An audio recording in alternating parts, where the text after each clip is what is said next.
Welcome back to another video on our basics of 2D games using Unity. In this one we're continuing our series on some simple enemy AI behaviors. In this one we're going to be looking at attacking using a ranged attack, and this builds on top of the previous video on using a melee attack. I'm using the same project here, and so we already have a variable here for our target, so that we know who our target is. We have an attack range, a damage, a last attack time, and an attack delay already currently in here as well. And we'll be reusing those variables in this one, and I've commented out and folded my melee attacking code here. So in a future video we'll look at how we can mix and match some of these different types of AI together, but for now I'm keeping them separate. So this is going to be attacking AI with a ranged style attack. We're going to still need to be checking to see if the player is close enough to our spider here for him to see him, and it's in with range of his attack. So we'll still be doing a distance check like in the last video. If we are in range, then we're going to check to see if we actually have line of sight to our enemy. So is there any objects that might be blocking the attack where it wouldn't go through? Do we have line of sight to our player? If we do, then we're going to check to make sure that enough time has passed since the last time we attacked to launch a new attack. And if so, then we will go ahead and launch the attack, which means we'll be instantiating some sort of a projectile and sending it towards where the player currently is. And if we get the speeds right, then that would give the player actually the ability to possibly dodge some of those attacks as they're going through. So this is a little bit more complicated than doing a melee attack because there's a little more that we have to do, and we have to make sure certain objects don't get in our way. So we'll jump into our script here. So as I was saying before, the first thing we need to do is that distance check. So we have to check to see if the player is within our attack range. So we're going to make a float variable called distance to player. We're going to set that equal to our vector 3 dot distance,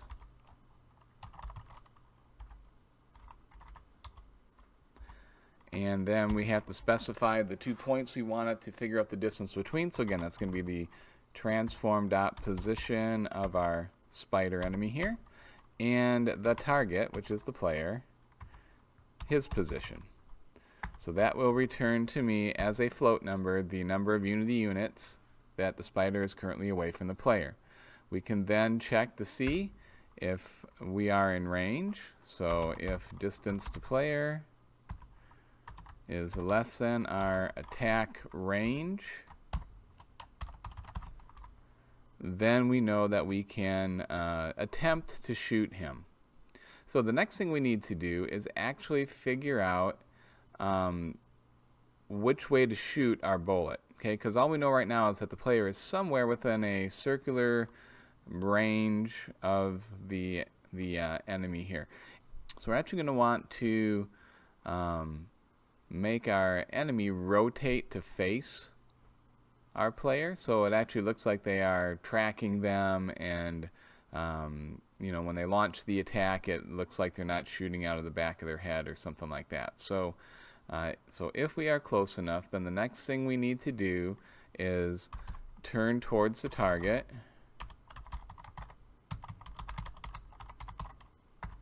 So that is going to take a little bit of math, and this is similar to what we did in the video on patrolling. So there's a little bit of overlap in between some of these, and we can reuse a few things when we go to combine these together. But we're going to do a vector 3 variable here that's going to be called target direction, and we're going to set that, actually let's do target dir so it matches up the other video, and then we're going to do target dot position minus transform dot position. And again, this gets me a vector which tells me basically really which direction and how far on the XYZ axis the target is from where I currently am. So this establishes our direction, our vector. It's like drawing an arrow from my spider pointing directly at my player. Then we have to use that to get our angle. So we're going to do a float variable here for the angle. So which angle, which direction and world coordinates is this vector pointing? And that's where we use the mathf, a tan2 function, which then takes our target direction dot y, and it takes in our target direction dot x, and that returns us an answer that is in radians. What we want to do is make sure that we get that in degrees, so we have to take that whole thing times the math function rad to degree. And we're also going to have to put in the offset, since my spider was drawn with his forward facing direction. Here, let's go click on him and look. He's faced along the y-axis. Normally we would want to draw him so he's facing along the x-axis, but since he's along the y-axis, we actually have to put in a 90-degree rotation to kind of offset that. So we have to kind of match it up. That's just kind of how this math works. So we're just going to put in a negative 90f to change the amount of degrees we get by 90 degrees. That will make sure that we're actually shooting along the y-axis instead of the x-axis, is kind of what the default is. Okay, so we've got at this point our angle in degrees. Then we're going to convert this to a quaternion, which is Unity's way of doing rotations. So quaternion Q, we're going to go quaternion dot angle axis. It's going to help us figure out how we actually need to turn here. So we're going to do angle axis, we're going to give it angle, and then we have to tell it which vector 3 to draw it along. So we're doing vector 3 dot forward,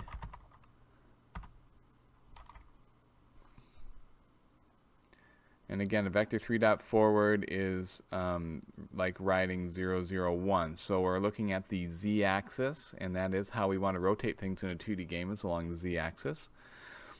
And so that will get us our quaternion. And now that we had that, we can apply that to our transforms rotation. So we can set the rotation of our transform of our spider equal to, and we'll use a quaternion function called rotate towards, which allows us to rotate from our current heading to the one that we want to be facing, and then the max degrees delta would allow us to actually make him rotate a little slower or faster, so we can kind of get some control over how fast that rotation happens. So rotate towards, we currently are at transform dot rotation. That's our current rotation of our spider. We want to get to Q, which is our wanted angle as a quaternion that we want to go to. And then max degrees delta, let's go ahead and put in a little bit of a slower turning rate here so that we have a little more chance of maybe dodging these attacks when they fire them. So let's just kind of hard code something in for now. Let's go ahead and say that he can turn 90 degrees per second. So let's take 90 times time dot delta time. That'll chop up that 90 over a whole second's worth of time. We'll see how that works. We would probably eventually want to put a variable in here, like a turn rate for our spider that would control his turning. But for now, we'll just try this. So 90 degrees per second isn't that fast of a turn rate. It might need to be bumped up a little bit. But that'll actually cause us to turn to face the player. So that was a lot of typing there just to turn towards the target. Let's save that and actually go test that out so we make sure that we have turning happening. I didn't see any errors. So let's just see if, oh, and we're going to have to give him a different range here. So our spider enemy still has all the variables from before, but now instead of a 1 unit range, let's give him a 5 unit range. So that might actually be most of this room here. So let's just see what happens. So when I hit play now, notice how the spider is now rotating to face me. And he's actually rotating pretty fast. I can't really get ahead of him. So that's probably going to be fine. He's rotating quite a bit here. So he's always rotating to face me. Now, if I can get far enough away, see, notice now he's not turning anymore. I'm more than 4 units away from, 5 units away from him now. But as soon as I get within 5 units, there we go. He's now rotated to face me. So that part is working. So now that we have him actually turning to face the target, now what we want to do is let's check to see if enough time has passed since the last time he attacked to attack again. So check to see if it's time. Oh, got a typo there. It's time to attack. So we're going to do a check here just like we did in the melee attack. If time dot time, so the current time in the game clock, if that is greater than the last time we attacked plus our attack delay, then we know that it's okay for him to launch another attack. Again, this keeps him from launching an attack at us every frame, which would be, we'd die pretty quick. So this gives us some control over the speed of our enemy's attack. Now, the next thing I want to do is I actually want to see if my player is in line of sight. Because just because he's close enough, I mean, he may be on the other side of a wall, he may have some sort of a covering item in between that wouldn't be something that that would block the view of the enemy. So this is something you could leave out if you don't need line of sight, if everything's pretty much wide open in your game, but it's not real hard to do, and it's kind of a cool little effect. So what we're going to do is we're going to do something called a Raycast. So we're gonna Raycast to see if we have line of sight to the target. So what we're going to need is a temporary little variable here. This is a Raycast hit 2D. And this is going to be a variable that's going to store information returned about the object that we hit with a Raycast. And you can think of a Raycast kind of as shooting a little invisible laser beam from where our enemy is right down along where he's looking.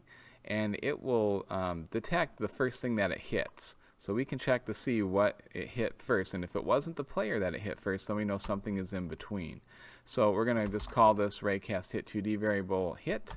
We're going to equal it to a physics 2D dot Raycast. So this allows us to actually cast the ray. We have to tell it the origin, so the XY coordinate of where this ray is going to be shot from, and then a vector2 direction to shoot along. So we're going to give it the transform dot position of our spider, because that's where we want it to start the little laser beam from, the little individual beam. And then we want to tell it the direction. Now I'm going to use transform dot up. What transform dot up does is it gets me the green axis of the transform in world space. So out here in Unity, my spider, here's his green axis, his y-axis. This is going to give me the direction that this is currently facing in world coordinates. So, and that's important because when I go to shoot, I want to make sure I'm shooting right down this line because that's where he's looking. Okay, so that's what transform does there. That transform dot up gives me this direction. So whichever way he's turned, it's always going to give me this green line based on where he's currently facing. All right, so we're going to give it transform dot up, and then we have to tell it how long, how far this line should be. So here's where we can put in our distance.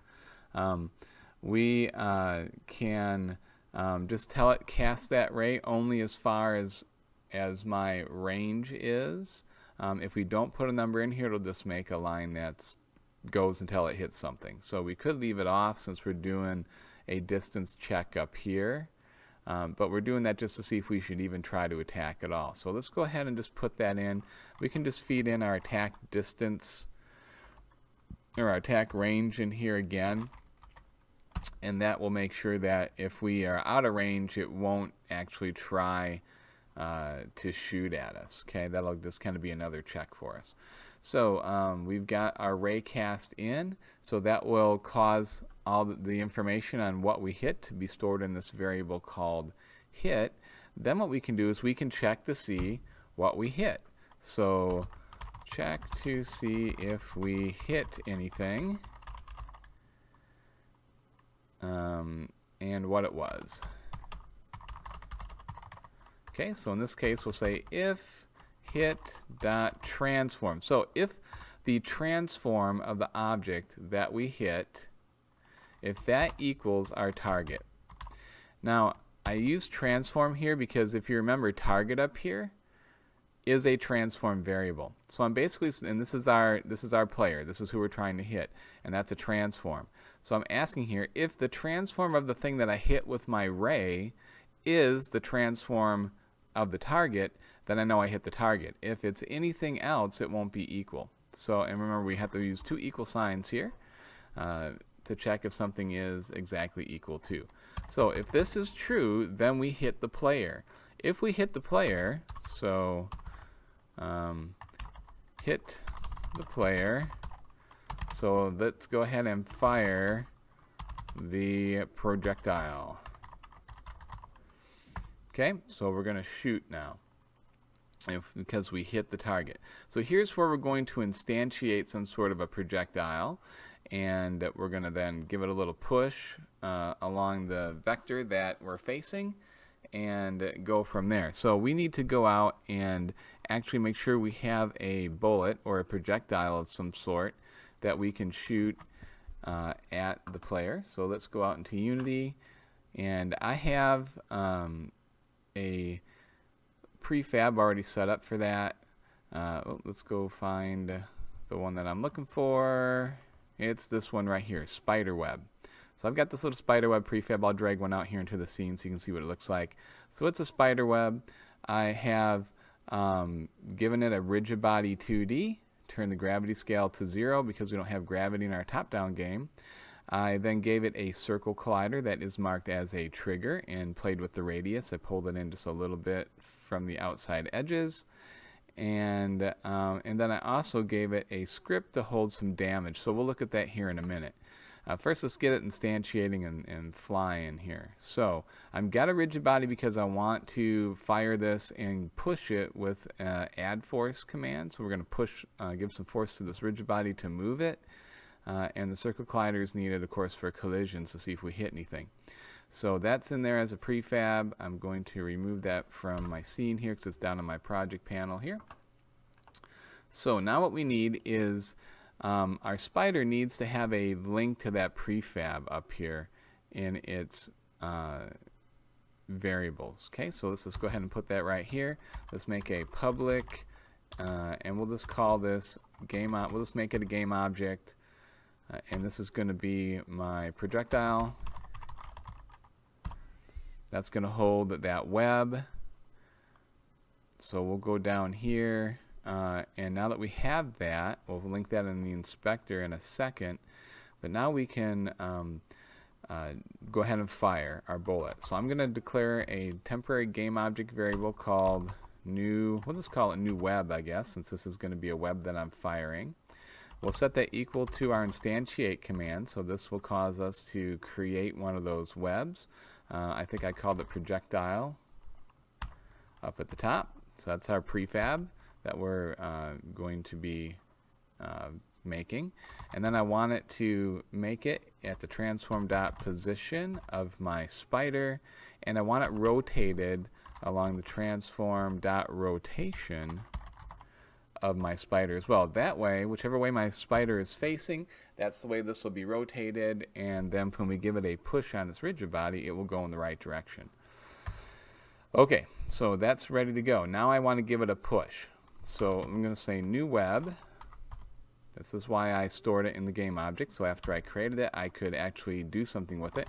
I want to get component, so I'm going to go to that new web, and I want to get its rigid body, so it's rigid body 2D, so that I can now add some force to it. So I'm going to add some relative force. I want to add it along a certain vector here, and what I want to do then is I got to make a new vector 2, and I need to tell it which way to go. I don't want it to move on the x-axis because we're rotated along the y-axis here on this object, and then I need to tell it how hard to push it on the y. So I'm going to put let's call this we'll call this web force, and I'm going to have to declare that up at the top as a variable so that we can control that and kind of play with it out in the inspector. So let's make that real quick. So right here we'll make a public float. We'll call this web force, just like I did down here. That should clear that up. Okay, and we'll set that up in the inspector. So I managed to hit the player with this little invisible laser beam that I shot out to see if there was anything in between him and my spider. I made myself a new web, instantiated that out into my scene. I went to that new web and got its rigid body 2D, added some relative force to its y-axis so that it will now move along its y-axis. And then to make sure that I don't just spam these every frame, I have to record my last attack time as equal to the current time on the game clock that this was made. That way I have control over how often I shoot. Okay, that should be all we need to actually make the spider shoot his web. So let's go out and make sure I didn't make any errors. Again, this is a little more complicated process here because we're rotating and raycasting and all of that kind of stuff. Okay, now in Unity we do have to go to our spider enemy, and we have a few new variables here that we have to take care of. So we want all of this to be the same. Attack delay, damage 2 is fine, range 5, that's good.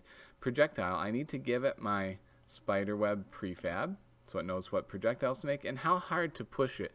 Let's start with maybe a 250. Let's see how fast that is. The bigger that number, the faster the web's going to move. So we can kind of tweak that there. All right, now if I hit play, he will shoot a web at me, hopefully. There, whoa, it went really fast. You notice how fast that web is shooting through there? So let's turn this way down. Let's try like maybe a 50 on that web. All right.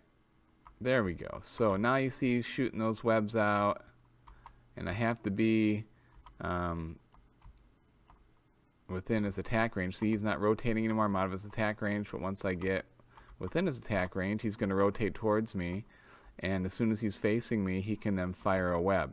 So we can play more with the numbers here on the web to see if he should be hitting me or not. Now another thing you'll notice is when I stand right here behind this potion bottle, he's not shooting me. And that's because when he's casting that ray along his y-axis here, it's actually hitting the potion before it's hitting me. So we may want to put a fix in here so that certain objects do not block line of sight. But it might make sense for this crate back here to block line of sight. Okay? Because that crate might be big enough to block the sight of the spider. So if I step out here, see he can't see me when I'm back behind here. But as soon as I step out, he tries to shoot me. Alright? So that is a lot of our functionality. Now we just have to deal with damaging the player when a web hits him. So on my web, I have a script that's called web script. And web script needs some typing done in it here. I have a public integer to hold how much damage this web should do, and all the web script is going to do, we can actually get rid of the start and update function here, is it's going to need to know when it hits something that's got a trigger collider. So we're going to use our built-in Unity function on trigger enter 2D, and then we're going to make sure we have a collider 2D variable in here called other so that we can get some information about what it is that the web hit. And what we need to do is we need, first of all, to make sure that we haven't hit ourselves, the spider, because this will go off if anytime it hits any kind of a collider. So let's do a check here. First of all, we'll say if other dot transform. So the transform of this thing I just hit, if that is not equal, remember exclamation point means not. So if I say not, that means not equal, exclamation point equal sign. So if I say if it's not equal to this transform, this is a keyword that just refers to this thing that the script's attached to. So we've got that. So that's the one thing that we want it to do. The other thing we might want it to do is ignore interactable objects. But for now, we won't worry about that. Let's just make sure that it's not this transform. Okay? If that's the case, then we want it to try to damage the thing that it just hit. So we'll just say other, the thing that we hit, dot transform. Actually, we probably don't need that. Other dot send. Okay, we'll just do other dot send message. We'll do this take damage function that we've been doing, and then we have to give it the amount of damage that this web does, which is going to be in this public int up here. So we'll send that to that, and then we will go ahead and destroy our web here. So we'll destroy our game object. That is our web once we hit something. So the way this works right now is anything with a collider that it hits right now will cause it to send this this message to it and then to destroy it. Now we have to be careful because not every object that has a collider in our game has a take damage function. Only the things we want to have health and take damage have that. So let's add to this a send message option, and the one we want is this one here, don't require receiver. That way we won't get an error if we hit something that doesn't have this function. Okay, so we're just going to make sure we test everything that needs to take damage to make sure it is actually taking damage. So we don't need this here. Okay, so don't require receiver. That'll keep us from getting errors. Okay, so let's save this. We'll go back into Unity. Let's go to my spiderweb prefab here, and let's make sure he has some damage. So we've given him 2 points of damage. So then if we go to our skeleton and we look at his health, which is currently 10, when we hit play here, let's see if his health drops down when he gets hit by a web. Okay, so if we get out here, oh, see how the web hit that? Okay, so I'm down to 6, 4, 3, 2, 1, 0. Okay, so I'm now dead because I've been hit by the spider web too many times. Now again, if I get just right, see how when the spider is shooting here, he's actually hitting the potion here, and the on trigger enter is going off there. So just like we're not using these to block line of sight, we probably want these interactable objects here to not block our web as well. So we could actually add a check to see if the tag of the thing that our web hits is an interactable object. If it is, then we could have it just ignore that to get that out of the way. It just depends on how you want to set this up. You could make it so that these have health, and if the spider shoots it, it blows it up. You could do that. There's lots of possibilities for what we could do here. And there's just a few minor things that we want to kind of clean up in this, but for the most part, we have the ability for the spider to shoot us, do damage to us, and if we run out enough damage, then we can indicate that we are somehow dead. Alright, so let's just do a quick cleanup here. So again, we could add to our if statement here, we could add and if other compare tag, let's see, I called that inter object, I think. We'll check that tag out here real quick. The tag on the potion is inter object, okay, just like that. And if we would then put our exclamation point in front of that and basically say and not, so if the tag is not inter object, then go ahead and send the take damage. That'll cause it not to disappear or try to damage our inter objects as well. So if I save that and go back out into Unity and test it real quick, we should now be able to shoot right through those interactable objects if he gets a raycast hit. Still, the rays are getting blocked by him, but you notice now that when I get right around it and he can see me, he's not blocked by the object anymore. Okay, but the crate down here would block it because the crate actually has some health on it. So I haven't showed you that, but anyway, that is how we can have some enemy AI for the enemy is able to attack us. Hope you found this useful. Thanks for watching.